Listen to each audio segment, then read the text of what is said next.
Hello and welcome to Everyone Dies, a podcast focused on public education about serious illness, dying, death, and bereavement. Because even though everyone dies, no one has to face it unprepared.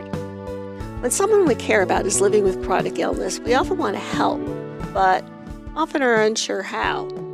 We may worry about saying the wrong thing, doing too much, or not doing enough. And in that uncertainty, support can sometimes turn into advice, reassurance, or attempts to fix what cannot. In this episode, we're talking about what it means to show up without fixing. We will explore what meaningful support could look like for people living with chronic illnesses. Support rooted in listening, respect, and consistency rather than solutions.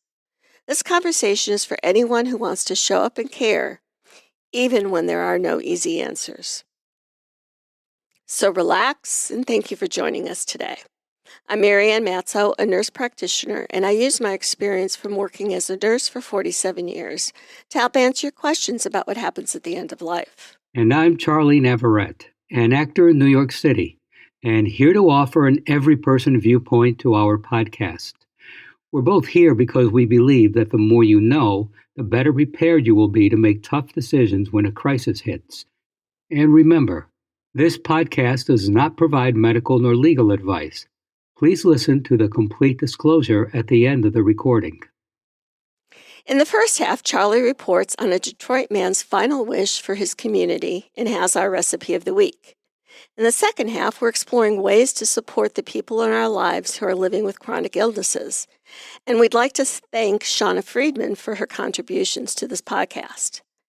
In the third half, Charlie has a poem about grief. So happy Valentine's Day, Charles. Thank you. Thank you very much.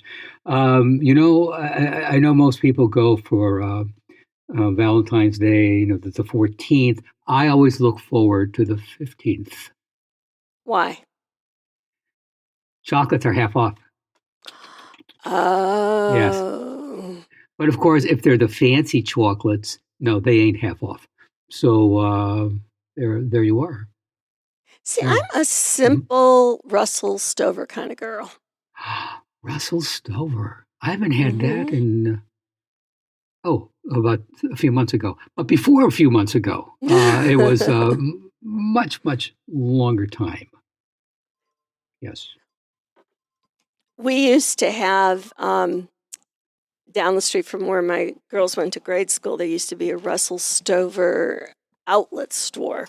Oh. And they would have like cases of the hollow chocolate Santas, really cheap. Oh, yeah, okay. And I would buy those, and we had like a mud room, and in there was the pantry, and I would put them on the pantry. And so, you go in and out of the house there, and their friends would go in and out of the house there, and they would, it was all their friends knew that they could eat whatever they wanted, and they especially look forward to the chocolate Santas. So all year long, we would have a box of chocolate Santas sitting there, and they would, there's Santas, and they would, grab them and eat them. So, and I was, of course, in on that too, because as I said, I do love their chocolate. Not too sweet, not just, it's, to me, just right. Yeah. What's your favorite chocolate? Milk chocolate. Yeah, but brand. Oh, like Hershey's. I don't know what other kinds. Godiva. Oh, Godiva. I like Godiva. There are, excuse me. So I have friends who come to town. They all are, like from, different countries, and they just seem to know places I've never heard of in New York, these really expensive candy shops. Small little candy shops, especially on the Upper East Side. Holy smokes. The candies are expensive. But the taste. Oh, Marianne, no Hershey. And again, even with her, we've said this before. It when we were kids, I mean, Hershey's and Nestle's just tasted like chocolate. It seems the ingredients have changed, and I don't know. To me, it just doesn't taste like pure chocolate as it did when I was a kid. But these places they like going to, yeah, it tastes like chocolate. Hmm. Just and the creams inside. Oh dear, the creams inside. I especially love the lemon creams. It is so lemony. I like a lemon cream with a dark chocolate because the dark chocolate, it's Hmm. just a nice companion to that tardiness. Oh, I just remembered there is a place that it's by Carnegie Hall. I mean, it is not much bigger than a shoebox. Wow, just what's the name of it? Well, anyways, it's just right by Carnegie Hall. The proprietress, I believe she was I mean, she's an older lady now, but she was like the niece of the original owner. They came from Austria. Oh dear, the chocolate's there. Yeah, there we are. All homemade. Mm. And just a charming little shop. I mean, like New York used to have back in the day. Um, Mm. yeah, right Well, about I'll that look place. forward to that little box arriving in my mail. Yeah, you keep looking for that, babe. It is on its way. I'm holding my breath. Uh-huh, uh-huh. So to continue with food, for our first half, it was a hot Friday in June when money and rose petals fell from the sky over Gratiot Avenue near Connor Street in Detroit in honor of Darrell Plant Thomas's death. Thomas was the owner of the hand car wash Showroom Shine Express, located on the east side of Detroit, when he died at age 58 from Alzheimer's disease. His sons, Darrell and Jonty, organized a helicopter to drop Thomas's life savings of $5,000 plus rose petals at 1:27 p.m. over the Showroom Shine Express on the day of Thomas's funeral. All 6 lanes of traffic along Gratiot came to a standstill while people stopped their cars, some right in the middle of the road, before exiting and running toward the falling bills. Outside of owning Showroom Shine Express, Thomas was a National Hot Rod Association licensed professional race car driver, as well as a brother, father, and grandfather. One of his nephews posted on social media, "Them boys shut Gratiot down on both sides, dropped a light 5 bands and rose petals out of the helicopter for my Uncle P." And Eastside Legend, Darrell Thomas. Rest in peace, Mr. Thomas. With Detroit in mind, and never far from my heart, our funeral lunch recipe is Detroit-style pizza dip. Detroit pizza was developed in the Motor City during the mid-1940s and was originally baked in pans built for holding small automotive parts. I kid you not, folks, but you do not need Henry Ford's auto parts for this dip recipe. Bon appetit! While you're here, please go to our webpage for this week's recipe and additional resources for this program. This is the part where we ask for your financial support. Your tax-deductible gift will go directly to supporting our nonprofit journalism so that we can remain accessible to everyone. You can donate at www.everyonedies.org. That's every, the number 1, dies, or at our site on Patreon under Everyone Dies. Marianne? Thanks, Charlie. When someone we care about is living with chronic illness, many of us want to help, but we're not always sure how. We may have no training for this, no clear script to follow.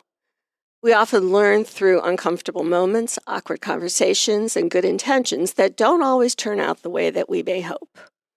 Chronic illness can include pain, fatigue, autoimmune disease, neurological conditions, or other long-term health problems. What these conditions share is not just physical symptoms, but uncertainty. They change how people move through the world, how much energy they have, and how predictable their days can be. Today, we're talking about how to support someone living with chronic illness in ways that are meaningful without trying to fix what cannot be fixed. First, remember that fixing is so tempting. Many of us are uncomfortable with the suffering of others. When someone we care about is struggling, we want to make it feel better. We want to offer advice, solutions, or reassurance. Sometimes that comes from love. Sometimes that comes from our own anxiety. But chronic illness often doesn't always have a clear solution or path to wellness, or maybe one doesn't exist at all. Attempts to fix things can unintentionally communicate that the person's experience is a problem to be solved rather than a reality to be respected and maybe accepted. Support begins when we accept that our role is not to cure, but to accompany. Second, listening is an active skill, not a passive one. It requires attention, restraint, and patience. When someone talks about their experience of living with chronic illness, resist the urge to interrupt, compare, or redirect the conversation towards solutions. Avoid phrases like, at least, have you tried, or it could be worse. These responses often shut conversations down, even when they're meant to help. Instead, listen to the person and try to understand what they are saying to you. Allow pauses. Let the person tell their story in their way, even if you've heard parts of it before. Chronic illness is not a single event. It unfolds over time, and people often need to talk through it repeatedly as their circumstances change. Listening communicates respect. It tells someone their experience matters. It may feel like you want to do something more concrete, but in truth, people often do not get the opportunity to tell their stories. It's through the telling that people can understand and process for themselves what they have or are experiencing. Third, see the person, not just the illness. One of the most common fears people living with chronic illness describe is becoming invisible or being seen only through the lens of their diagnosis. We want to be who we are, not a diagnosis or a problem to solve. Supportive communication recognizes that illness is part of someone's life, but not the whole of who they are. Speak to them as you always have. Share ordinary moments. Talk about things that have nothing to do with their health. This doesn't mean avoiding difficult conversations. It means seek the full range of who someone is, their interests, their opinions, their humor, frustrations, and resilience. Remember that compassion does not require constant seriousness. It requires genuineness, humor, and a healthy dose of Oreo cookies. Fourth, respect individual autonomy in the care decisions people make. People living with chronic illness often pilot complex medical systems and make decisions that others may not fully understand. Support means respecting those decisions, even when you might choose differently for yourself. If someone wants to talk about treatments, symptom management, or approaches that they're considering, listen without judgment. If they ask what you think, acknowledge the difficulty of making the types of decisions that they are facing. If you have experience and reliable information, you can pass the Oreos and talk it through. If you don't, acknowledge this and admit that you don't have enough experience to offer an opinion, but that you trust them to make the best decision for themselves. If they don't want advice, respect that boundary, and you can have an Oreo anyway. You don't need to be an expert. You don't need to agree with every choice. It's important, though, to honor that it is their body and their life, and you'll be at their side no matter what they decide. Fifth, remember the importance of practical help. Chronic illness often affects energy in unpredictable ways. A task that feels manageable one day may be overwhelming the next. Practical support can ease this burden. Offering to run an errand, prepare a meal, or help with household tasks can reduce stress in meaningful ways. Call and say you're running to the store and ask them what you can pick up for them, rather than asking if they need anything. What matters is offering help clearly and specifically, rather than in vague terms that place the burden of asking back on the person who's already depleted. Small actions done consistently often matter more than large gestures done once.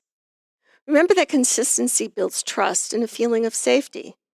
Support doesn't have to be dramatic. It doesn't need to be perfect. What it does need to be is consistent.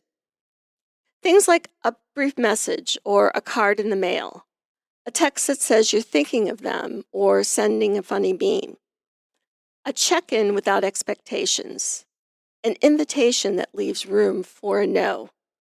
These signals of ongoing presence help people feel less isolated over time. Consistency communicates reliability. It says, you are not alone in this, even when things don't change. Next, avoid the trap of control. Sometimes support crosses into control. This can happen when we make decisions for someone, assume what they need, or step in without asking. While often well-intentioned, this can undermine a person's sense of independence. Chronic illness already takes away enough control. Support should help preserve autonomy, not diminish it. Asking before acting, checking preferences, and respecting boundaries are essential parts of ethical support. Lastly, accept your own imperfection. No one supports another person perfectly. There will be miscues, awkward moments, and times when we say the wrong thing.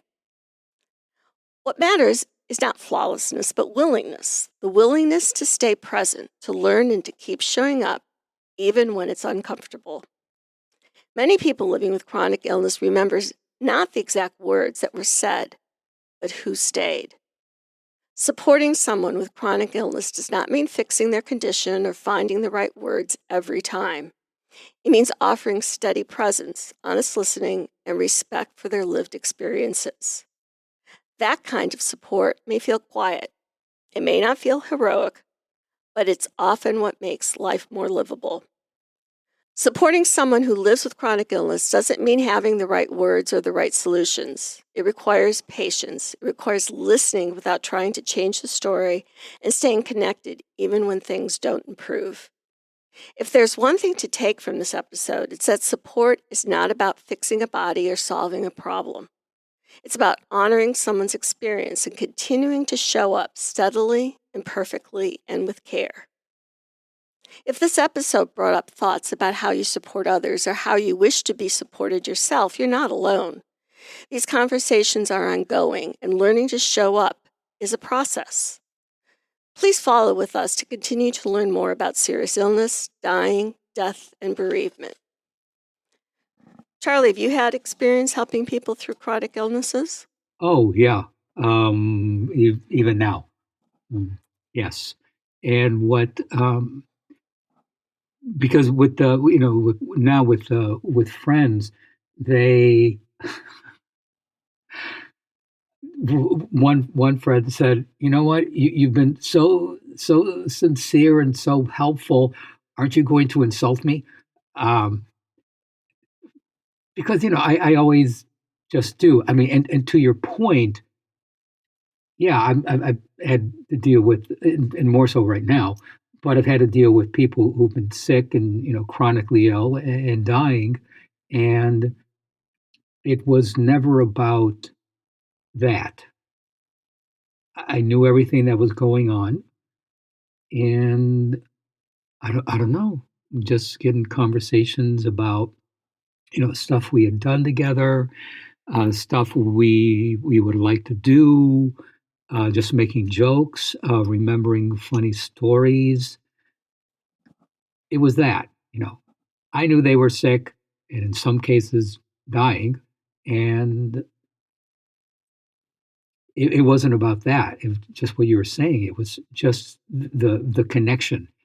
That's what's count. That is what counted. Is a connection. And even though someone's dying or really sick, if you've always insulted them, then you should continue to insult them. That's it. That's it. Because, I mean, there's a history of that. And, um, and it's sometimes, people have said, okay, you need to stop. It's hurting too much. And fine, I would, I would pull back. But I mean, they were hurting too much from laughing? From laughing, yeah. Oh, I'm sorry. Okay. Yeah. I thought you were being too mean or something. Oh, no. No. And the other thing, what as you said when you started talking about, how did you put it? Someone, talks about, their problem, and well, gosh, at least it's not A, B, and C, things like that. Oh, you think that's bad? I have a friend with, Yeah, exactly. So I've seen that, and then also, it's happened to me. If something was off with me, or something bad with me, where I'm just opening up to this person, and then the response is, "Oh gosh, I understand that exactly. My Aunt Bessie, boy, you should have seen her because it was just like what you said. Because Aunt Bessie," and then goes off on a tangent about Aunt Bessie. I don't care about your Aunt Bessie. I want you to listen to me. So that as well.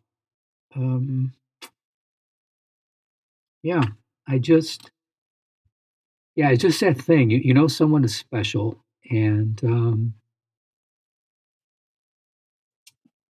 I don't know. Just when I say you don't treat them as special, I mean you don't go out of the way. Just give them, do for them what you have always done. Mm-hmm. Be a friend, be a companion, run an errand. Um, that. And also, like I'm thinking about how throughout our entire almost 50-year relationship, you've always called me for, like, what cold medicine do I buy? What this? I'm in CVS. I'm in the aisle. And which one do I need? And you introduced me to that orange thing and green thing. I'm like, what fresh hell is this? But there we are. It worked. Yes. But my point being is that, because someone's sick, like if I get sick, is that I wouldn't want someone who's always called me to say, oh, well, she's got her own things going on. I'm not going to bother her, because that takes away that part of that relationship. So, keep your relationship and, do the things that you always did. Because people want to be treated like they're people, and people want to be useful, and the fact that you're sick or that you have a chronic illness or whatever is going on doesn't negate the fact that we had a relationship that involved middle of the night CVS calls. Anyway, for our third half, a poem excerpt from Grief is Like Glitter by Erin Hanson. Someone said grief is like glitter. It clings to everything. Hides in corners, slips into your socks, appears on your fingertips when you are reaching for a glass of water or brushing your hair before bed. It settles in places no one else can see. And sometimes it sparkles. Sometimes it doesn't. And I think that's true, not because it makes grief prettier, but because it makes it stubborn. Grief does not knock politely and leave when you ask. It spills. It stains. It stays. People imagine grief as a clean wound. Blood, bandage, better. But really, it's a messy room you can't fully clean. a scent that lingers even after all the windows are opened, a sound you keep hearing long after the music stops. Some people lose things they love: books, cities, voices, future plans, and keep walking as if nothing happened. Others crumble at the touch of a sweater sleeve or the sound of a name. There's no proper timeline for learning how to live with what you miss. Some days you'll do it gracefully. Other days you'll choke on it. That's still living. And maybe that's the kindest thing about grief. It's evidence that something mattered, that someone left fingerprints on your heart so brightly the light still catches on them, that you lived a moment so fully its echo still finds its way back into your lungs. So if it hurts, maybe that's okay. If it glitters in the dark and you cry when no one is looking, maybe that's okay too. You are not weak for remembering. You are not broken for carrying pieces of people with you. That's what makes you real. That's what makes you capable of love. And love, in all its form, is the reason we ever grieve at all. Please stay tuned for the continuing saga of Everyone Dies, and thank you for listening. You can find more episodes from our series about grief on Spotify, Apple Podcasts, or your favorite podcast app. Follow and subscribe to the show. Share it with someone who needs a little hope today. This is Charlie Navarrete, and from novelist Chuck Palahniuk of the Fight Club, I don't want to die without any scars. And I'm Marianne Matzo, and we'll see you next week. Remember, every day is a gift. This podcast does not provide medical advice.